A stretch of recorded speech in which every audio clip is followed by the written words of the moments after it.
आदि के बाद से इस बुंदेलखंड को अगर आप देखें, चाहे भारतीय जनता पार्टी की सरकार रही हो या पूर्व में रही और सरकारें रही हो, बीएसपी की सरकार हो या कांग्रेस की सरकार रही हो, ये वादे बहुत करते हैं, लोगों को गुमराह करने की इनकी पहले दिन से कोशिश हो जाती है। आज जब आपने ये देखा है कि बुंदेलखंड के लोग, आज आप ये कह रहे हैं कि बुंदेलखंड में हमने केन बेतवा परियोजना चालू कर दिया है, इस पहले भी इनके कई प्रोजेक्ट चल रहे हैं भाजपा के, उस प्रोजेक्ट में आज टंकियां बना रहे हैं, टंकियां नहीं बन गई, और जहां टंकी पानी की बन गई है तो वहां आप पानी का उपलब्ध नहीं करा पा रहे हैं। ये केवल मुद्दों को भटकाने के लिए। बहन उमा भारती जी 2014 में यहाँ पार्लियामेंट इलेक्शन लड़ने लिए आई थी, तब उन्होंने रामराजे सरकार के कसम खा के बोला था कि बुंदेलखंड राज्य बन जाएगा। वो भी चुना गया, 17 का चुनाव हो गया, 19 का चुनाव हो गया, 22 का हो गया, 24 का हो गया, सारे चुनाव हो जाते हैं। जब कोई पास में आता है, लोगों को बरगलाकर वोट लेने का मकसद सिर्फ भारतीय जनता पार्टी का है। आज बुंदेलखंड में जरूरत है किसानों को पानी की, नौजवानों को रोजगार की। आज बुंदेलखंड का जो किसान है वो पानी के और बिजली के लिए परेशान है।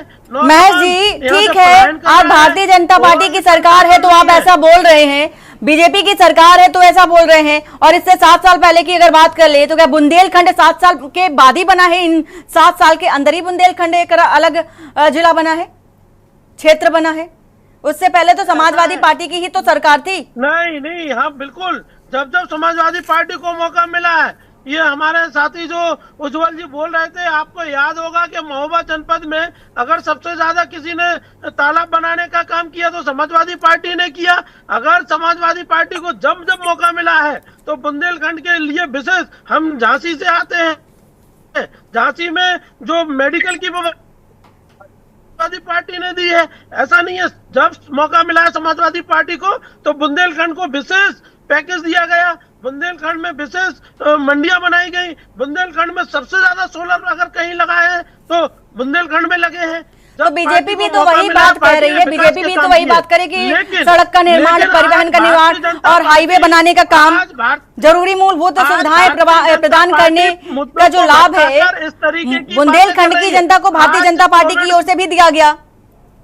बीजेपी तो ऐसा भी कह रही है जिस तरह से आप कह रहे हैं। नहीं, भारतीय जनता पार्टी ने कोई विकास नहीं किया। अगर विकास किया होता तो ये डबल इंजन की सरकार है, अब तो केंद्र की सरकार भी इनकी है। एक विकास का कार्य बता दे। और जिस बुंदेलखंड एक्सप्रेसवे की बात अभी हमारे साथी कर रहे थे, वो एक्सप्रेसवे नहीं है, 4 लाइन है। एक्सप्रेसवे कम से कम 6 लाइन और 8 लाइन होता है।